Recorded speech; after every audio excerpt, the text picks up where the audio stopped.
So basically I need to stay away from phrases like, oh hooray, we did it, and let's go.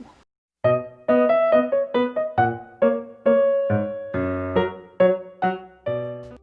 friends, it is Sam, and like many of you, I have seen a lot of films and TV. Who hasn't seen a lot of films and TV? But I'm one of those who prefers watching the same things over and over again as opposed to countless new things that I will forget about, because there's too many movies out there. I've got my classics, you know? And as a result, I quote a lot of these classics regularly. I implement these quotes into conversation daily. So today I thought I'd share some with you, some with context, some without, and just have a little bit of fun, you know? I think the first one you don't need context for because basically everyone uses it. It's a meme, it's a thing. I don't watch this film that much, but I quote it all the time.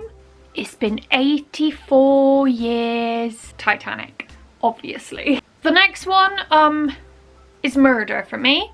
To be honest, if I hear the words let's go, or if I'm about to take my dog to the park and I'm like, let's go to the park, I start to sing this song. It's from How I Met Your Mother. Let's go to the mall today. Like, obviously if we're going to the park, it's like, let's go to the park, but all the time.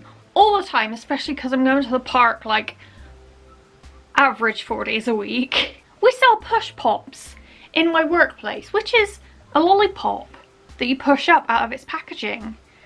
And if you've seen Mike and Dave Need Wedding Dates, you will know why that's problematic. Every time someone asks me in work if they can have a push pop please, I just immediately want to go, what's a push pop? It's a whole fist in the ass, David. Is that what you want to hear? My sister and I use this one quite often. Sometimes about each other, sometimes about our dog. You're such a pain. So why don't you sell me and buy a rabbit instead? At least a rabbit will be better than you. Go ahead.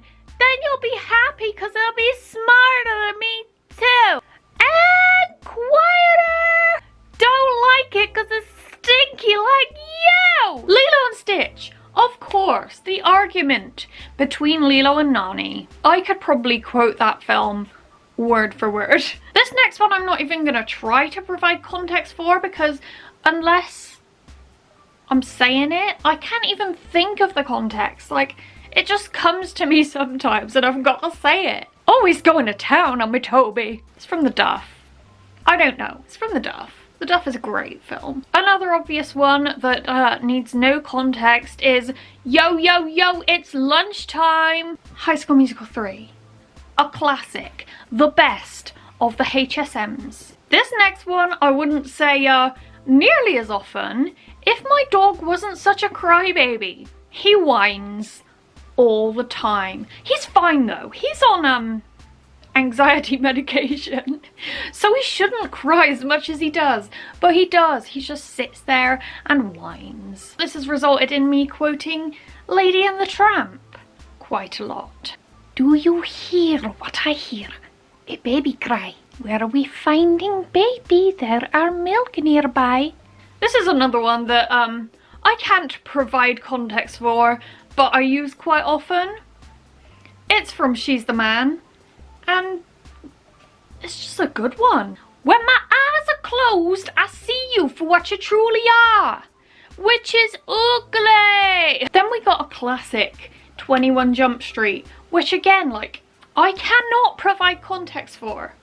It just comes to me sometimes. And Diego, and Boots. My name is Jeff. One film that I've watched religiously since I was a teenager and still laugh at is Knocked Up. Now that my sister and I own separate cars, like we used to share a car, but now we have separate cars, if we're in the car together and we get in like an argument, it's never a real argument, it's like bounce, you know? Usually this quote from Knocked Up comes to mind.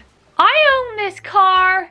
Get out of my f***ing car! And of course, when you're in a car and someone in front of you fails to go, you just want to like yell at them, you know? This isn't a quote unless you use the accent because it's just one word, but Amy from Pitch Perfect, when she's trying to cross the road to get to Bumper and kiss his face, and then there's this car that just keeps like juddering in front of her and she's like, go!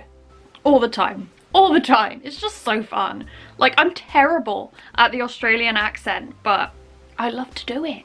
And for the road, we're gonna do some quick fire ones without context that you can just guess at. Ready, steady, go. Gonna put some stuff in the words. Gonna make it pop. No, I did. You did. And I thank you. You're quite beguiling, aren't you? You're so beguiling. You're quite beguiling, aren't you? You're quite beguiling, aren't you? This is my neighborhood. I have an idea. Can you fly me up there? Wow.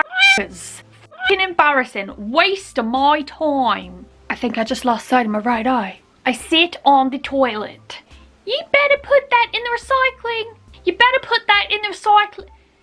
You better put that in the recycling.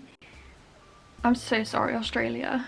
Oh, hooray, we did it! I just want to put out there that I've only seen Dora and the Lost City of Gold once, never again. But that song, it stuck with me. If you've seen my my video about my earworm condition, you'll know. You'll know. Yeah. I hope you enjoyed this video. I hope you have a wonderful week, and I will see you next time with another video. Bye!